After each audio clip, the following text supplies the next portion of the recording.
Oh, wow. This feels weird. Our reporter at the crime scene.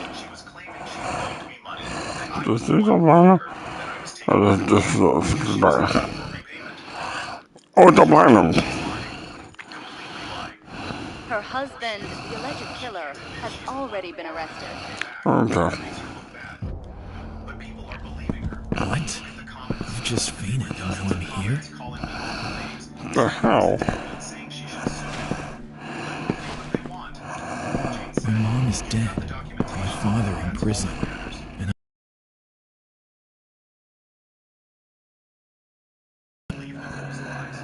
Oh, this one's different.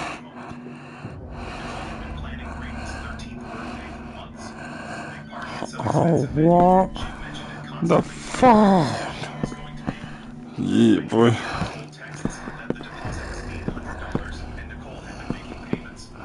Mom?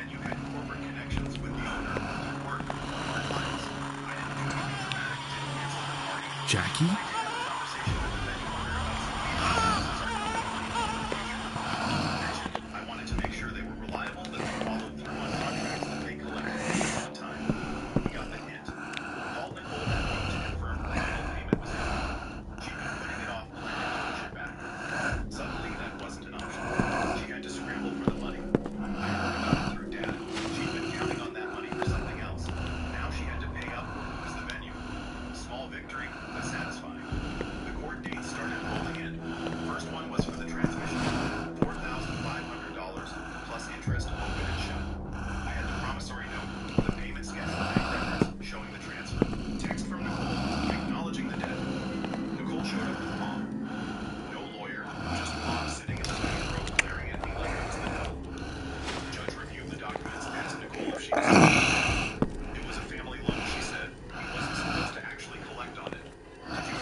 Hello?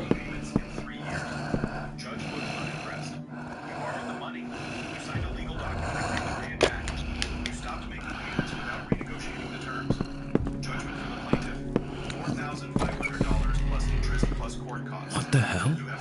The fuck?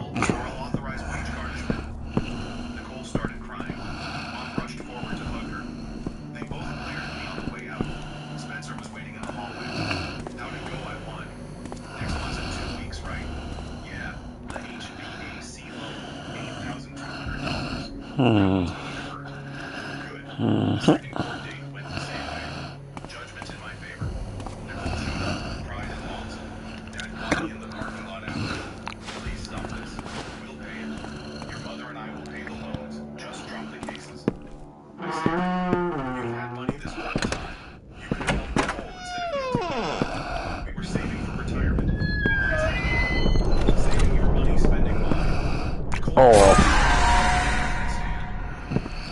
Fucking hell.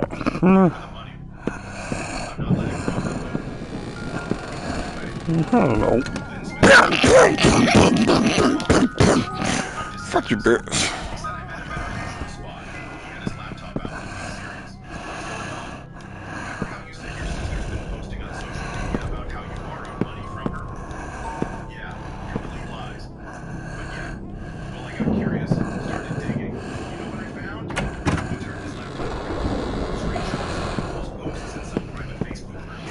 Yeah.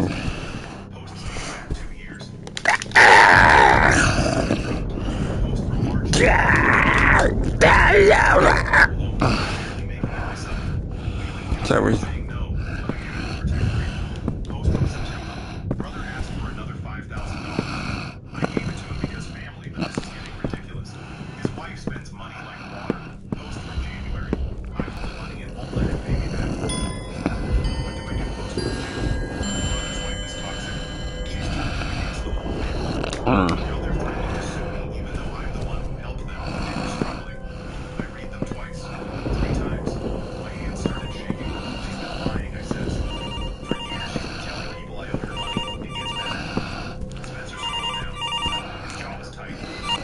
No one did the boy.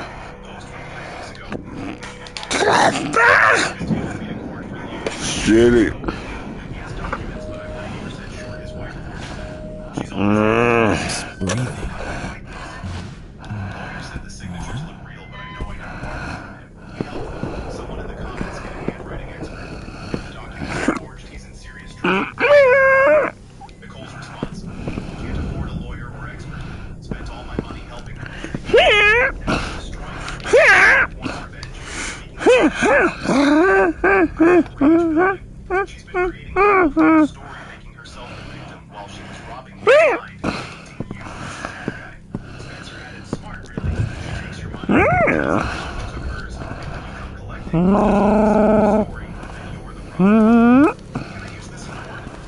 Yes.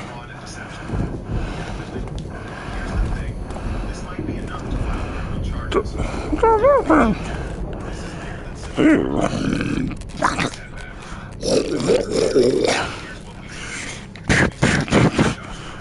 I'm a bad boy.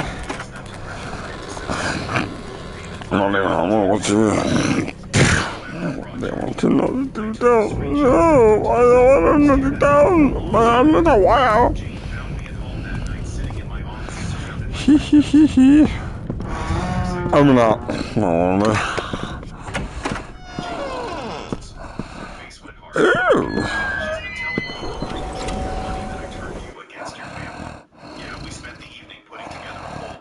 Oh, yeah. Every piece of documentation that proved Nicole was the borrower, not the lender bank statements, showing transfers from me to her, the promissory notes with her signature texts from her thanking me for loans. In fair title, Shitty,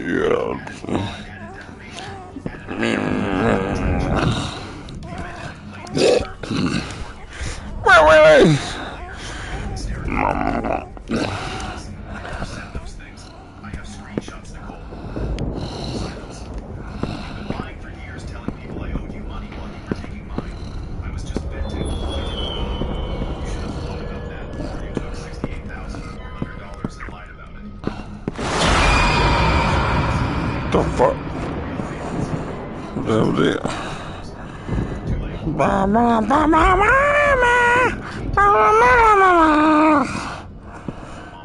Numbers, I hate my life.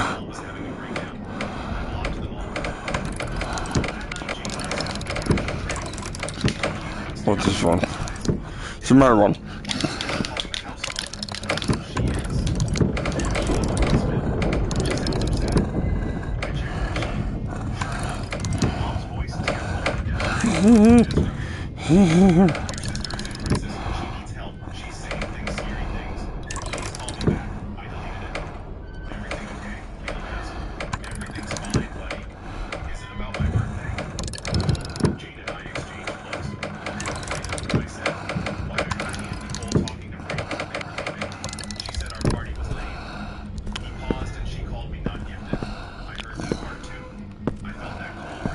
When did you hear that? When I went out to say bye. They were by their car. They didn't see me. Jane turned around in her seat. Caleb, you know she's wrong, right? You're incredibly smart. It's okay. I know she's mean. Brayden is too. He shrugged, but I can see it still hurt. Is that why you're mad at that part of it? Go back to your bed, buddy. Let the adults handle it, okay? He nodded and went back to bed. Jane and I sat in silence. The next court date was scheduled for 3 weeks after makeover. The fraud charges, the defamation, everything.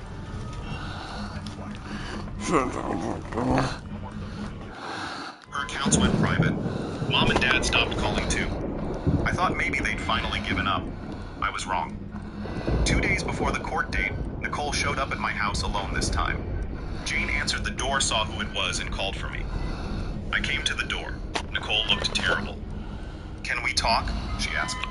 Quiet, broken, nothing to talk about. "See you in court, please. 5 minutes. That's all I'm asking." Jane gave me a look. "Lose my job? They told me if I get convicted of fraud, I'm fired. I'll lose my apartment. I'll lose custody of Brayden. I need you to drop the charges." "Not happening. I didn't think you'd actually take it this far. You thought wrong." She started crying. "I'm sorry. Okay, I should have paid you back. I should have been better. But please don't take everything from me. You took $68,400 from me, trashed my wife, let your kid treat my son like garbage, and lied about all of it for years. Why should I give you mercy? Because we're family. No, we're not. Mom and Dad will never forgive you. I don't care. Brayden will hate you. I'm fine with that." She wiped her eyes. "What do you want for me to pay you back? I can't. I don't have $68,400. Then you shouldn't have borrowed it. I'll set up payments, real ones this time. $500 a month every month for the next 10 years. Just drop the fraud charges. $500 a month doesn't even cover the interest. It's all I can do. Not good enough." She looked at me, and I saw at the moment she realized she'd lost. that I wasn't backing down, that there was no way out. You've changed, she said quietly. You used to be kind. Yes, I've changed. I went back inside. Court day came. I wore my best suit. Jane came with me. Spencer met us outside. You ready? He asked. More than ready. Nicole showed up with a lawyer. Young looked fresh out of law school carrying a briefcase that looked older than he was. He tried to negotiate outside the courtroom, standing in the hallway under lights that made everyone look sick, offered a payment plan and a retraction. Spencer said no, full judgment or nothing. We went in. The courtroom was small. Nicole sat at the defendant's table picking at her nails. Mom and Dad in the back row. Mom clutching a tissue. The judge reviewed the evidence with reading glasses on. Every page turned felt like a small win. T. Nicole's lawyer stood up, cleared his throat twice. Your Honor, these posts were taken out of context. My client was venting in a private support group. She never intended to claim counsel. The judge cut him off without looking up. Your client posted multiple times with specific dollar amounts claiming she loaned money to the plaintiff. The dates of these posts line up with the actual loans going in the opposite direction. That's building a false story. Nicole started crying. The judge wasn't buying it. I'm ruling in favor of the plaintiff on all counts. Judgment for $68,400 in principal plus interest and court costs. Additional judgment for defamation damages in the amount of $15,000. Ms. Hayes, you have 90 days to pay in full, or I'm authorizing wage garnishment and asset seizure. You're also ordered to issue a public retraction on all platforms where you made false claims about the plaintiff. Failure to do so will result in contempt charges. We're done here. The gavel came down. We walked out. Spencer clapped me on the back. That's how you do it. Jane hugged me. Proud of you. We went home, ordered takeout, watched a movie with Caleb. Normal Friday night. My phone buzzed around 9. Text from an unknown number.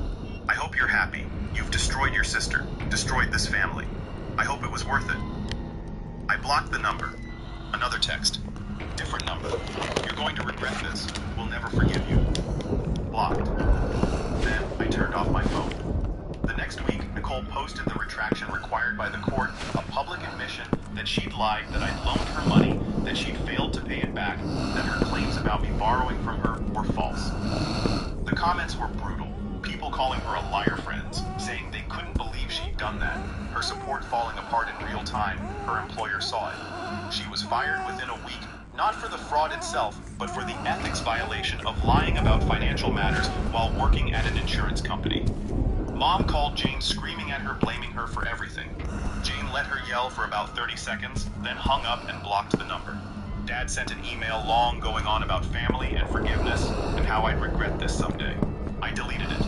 Nicole's wages were garnished. She had to move to a smaller apartment. Brayden had to transfer schools. Her car got repossessed again. She was living the life she'd have been living if she'd never had me to bail her out. I didn't feel bad. 6 months passed. The garnishment checks came like clockwork. $287.50 every 2 weeks, taken straight from Nicole's paycheck. I set up a separate account just for them. Never touched the money. Didn't need it. It was the principal. By the end of the year, she paid back $7,475.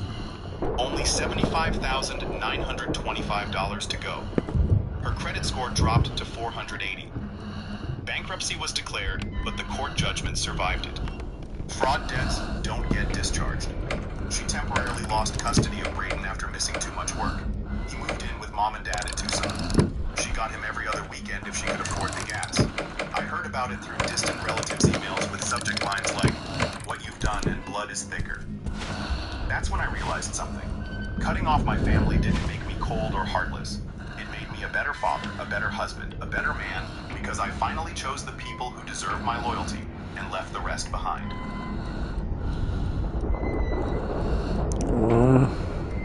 Parents went into full planning mode for her. I'm talking spreadsheets, color-coded binders, Pinterest boards, all for the engagement party. Not even the wedding, just the pre-party to celebrate the fact that Derek managed to buy a ring.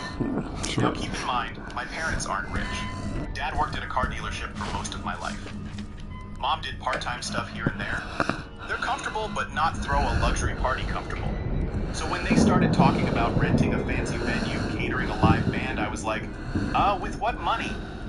Mom waved her hand and said, "Don't worry about it, son. We'll handle it." That's her classic line when she's about to do something completely reckless, but wants you to not say a word about it. Fast forward a month, I get a knock on my door. It's Mom and Dad, both of them standing there with suitcases. Sarah looks at me like, wow, I thought he was joking. I actually laughed.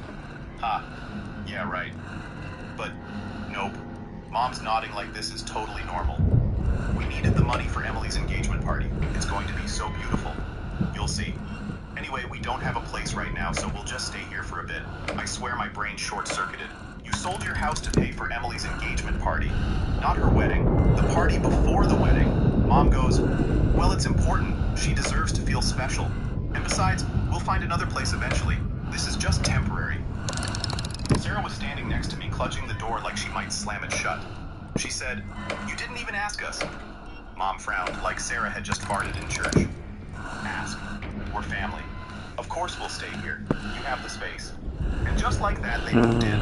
And here's the kicker. The engagement party they sold their house for wasn't even some low-key backyard BBQ. Oh no.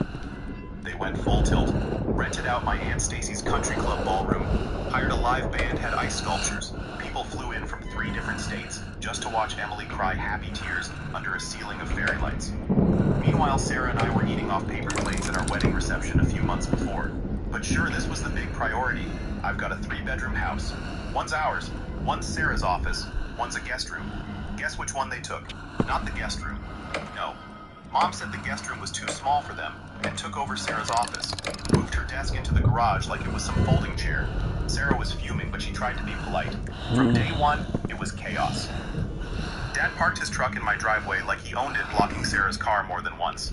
Mom started reorganizing my kitchen cabinets because your system doesn't make sense. She filled the fridge with casseroles and cheese dishes even though Sarah can't eat dairy. Sarah said, Mom, remember, I can't eat this stuff. Mom smiled sweetly and said, oh, you'll be fine, dear. Just have a little. It won't kill you. The entitlement was unreal. They never offered rent money. They never asked before inviting Emily over.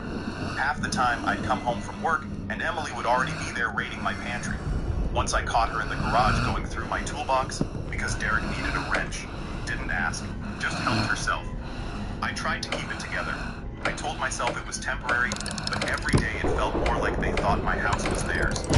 Dad even joked once, this place is starting to feel like home, huh? I said, it's not supposed to. He just laughed. The worst part, they acted like they were doing me a favor by being there. Mom would say, you're lucky we're here to keep you company. This house must feel so empty. It wasn't empty. It was my favorite place in the world before they showed up. Now it felt like I was renting a room in my own house. Sarah finally sat me down one night after they'd gone to bed. She whispered, this isn't okay. They didn't ask. They don't contribute. And they're treating us like kids in our own home. I nodded, but part of me still felt like the little kid being told to keep the peace. Old habits die hard, you know. But then December hit, and that's when things really started to heat up. Christmas was coming. My birthday was around the corner, and I knew this was going to be a test. For the first time in years, I had already decided I was going to draw a line. Just one simple request. Don't schedule family Christmas on my birthday. That's it. The bar couldn't be lower. So one night at dinner, I cleared my throat and said, hey Mom, Dad about Christmas plans this year. Can we please do the family trip any day except the 28th? I just want to actually have my birthday for once. Dad grunted. Didn't even look up from his plate. Mom gave me that fake smile she does. Of course, honey. We'll see what we can do. We'll try. Sarah jumped in because she knew I needed backup. He hasn't had a real birthday in years. Just one day. That's all he's asking. Mom put her fork down like we just insulted her cooking. Well, we'll figure it out. But Christmas is about family. Don't be difficult. I said I'm not being difficult. I'm asking for the bare minimum. She did that tight-lipped smile again, the one that basically means this conversation is over because I don't like it. And that's when I knew they weren't going to respect it. They were living in my house, eating my food, trashing my boundaries, and they still couldn't give me one damn day. I wanted to believe it. I really did. 34 years old, still holding out hope that my parents might just once prioritize me over Christmas and my sister. Dumb, I know, but hope makes fools out of us all. A week later, I get the call. I was on my way home from work when my phone buzzed. It was Mom. I pick up. She's all chipper. Hi, honey. How's my favorite son? By the way, I'm the only son, so that's not actually a compliment. Good, I said cautiously. What's up? Oh, I just wanted to talk about our holiday plans, she said. So your sister can only have Derek's son on the 28th this year, and of course we want him there for Christmas. So we've decided we'll just do the family Christmas on the 28th. Dead silence from me. Like, did I mishear? Mom, I finally said the 28th is literally my birthday. That's the one day I specifically asked you not to pick. She let out this sigh. The kind of sigh that says she's already decided I'm being dramatic. Honey, don't be selfish. It's easier this way. Everyone will be there. You can still celebrate your birthday later. I pulled into my driveway and just sat there with the phone pressed to my ear, staring at the house my parents were freeloading and trying not to explode. So let me get this straight, I said. You sold your house to throw Emily a party. You've been living in my house for free, ignoring every boundary we have, and now you're scheduling Christmas on my birthday, where I literally begged you not to. My father, who had apparently been listening in, shouted from the background, "Don't talk to your mother like that. Christmas isn't a day you celebrate a birthday at. Stop making it about you." I laughed. Couldn't help it. Stop making it about me. It is about me. It's my birthday. That's literally the definition of about me. Mom snapped. You're 34 years old. Oh. Birthdays aren't important at your age. Christmas is bigger than one person's birthday. How in the Cool, I world? said finally, my voice flat. Do whatever you want. But I'm not going. Mom tried to backpedal. Oh, don't be silly. Of course you'll come. Everyone will be there. Your aunts, your uncles, your cousins. You don't want to miss that. Yeah, I said. I really don't want to spend my birthday watching spoiled kids open gifts while everyone pretends I don't exist. Hard pass. Don't you dare, she started, but I hung up. I sat there in the car for a good 5 minutes, gripping the steering wheel so hard my knuckles turned white. Then Sarah came outside, saw my face, and asked, "They did it again, didn't they?" I nodded. "Christmas is on the 28th. Surprise? Surprise?" Sarah shook her head. "After you told them not to. After everything." "Yep," I said. Apparently I'm selfish for even asking. She sat in the passenger seat and just stared at me for a while. "So what are you going to do?" I didn't answer right away. The truth was, I didn't know. Part of me wanted to just cave, like always go along with it, swallow the resentment old habits. But another part of me, the louder part, was done. The image of Emily waving her engagement ring at my wedding kept replaying in my head. The way my dad toasted her instead of me. The way my mom shrugged at the Santa cake and said, "It's all the same." I turned to Sarah and said, "I think I'm done. I think this is the year I finally say no." She smiled a little, like she'd been waiting for me to say that. Good. You deserve to have a birthday. Not Christmas leftovers, not whatever they decide you get. A real birthday. Yeah, I said. But if I say no, I mean they're living here. It's going to get messy. Sarah shrugged. So let it get messy. They already made it messy the second they moved in without asking. She was right. Of course she was. And for the first time in my life, I felt this weird calm settle in. Like I finally stopped begging for scraps and realized I didn't need their permission. I walked into my own house and come on. enemy territory. What the They were fuck? on the couch watching Was some it Hallmark a Christmas movie, eating flashback? popcorn out of my bowl like they'd bought it themselves. Sarah gave me that look from the kitchen, the "don't lose it right now" look. I sat down across from them and said, "So, you're really doing Christmas on my birthday?" Dad muted the TV. "Don't start. It's easier this way." "Easier for who?" "Not for me." Mom jumped in. "It's not always about you. We have to think about Emily. She has Derek's son that weekend, and we want him to feel included." I couldn't help myself. "My birthday? Got it. Solid parenting choice." Mom's face tightened. "Don't twist my words." "I don't have to twist them, Mom. You're already doing the yoga routine yourself."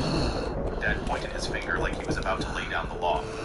"You're being disrespectful, but what's new? You always have been." You know, I leaned back in my chair and said, "Nah, I'm done with you. You guys have ignored my birthday my whole life. You hijacked my wedding for Emily's engagement. You sold your house without telling me, and moved into mine like I'm running a hotel, and now you want me to smile while you erase my birthday again. No, that's not happening." The room went dead silent. Even the Hallmark actors on TV looked uncomfortable. Mom crossed her arms. "So what are you saying? You're not coming?" "I'm not coming," I said. "And if you insist on doing it on the 28th, then you won't be staying here either." Dad scoffed. "You wouldn't kick your own parents out right before Christmas." I stared at him. "Try me." Mom gasped, like I just announced I was joining the circus. "How could you say that? We're your parents. You can't treat us like strangers." I stood up. Funny because that's exactly how you've treated me my whole life. Like a stranger. Except you know one, you can sponge off whatever you need. Sarah put her hand on my arm. Not to stop me, but to show me she was with me. And that gave me the push I needed. I walked into the guest room. Sorry. Sarah's old office and started pulling their suitcases out of the closet. Dad followed me red in the face. You're overreacting, am I? I said, tossing his shirts into the bag because I feel like I'm finally reacting just enough. Mom hovered in the doorway, hands on her hips. Where do you expect us to go? We don't have a house. Maybe you should have thought of that before you sold it to pay for Emily's party, I shot back. Not my problem. I dragged the bags to the living room and set them by the door. You've got a ton of family. Call one of them. Maybe Emily will let you stay since you clearly love her so much. Dad's face was red like a stop sign. You're being cruel. No, I said. Shut up. This is me finally matching your energy. They just stood there sputtering. Sarah stayed behind me, arms crossed, glaring at them like a guard dog. That night, after they stormed out, yes with their bags, yes Mom still trying to get away with. I sat down with Sarah and opened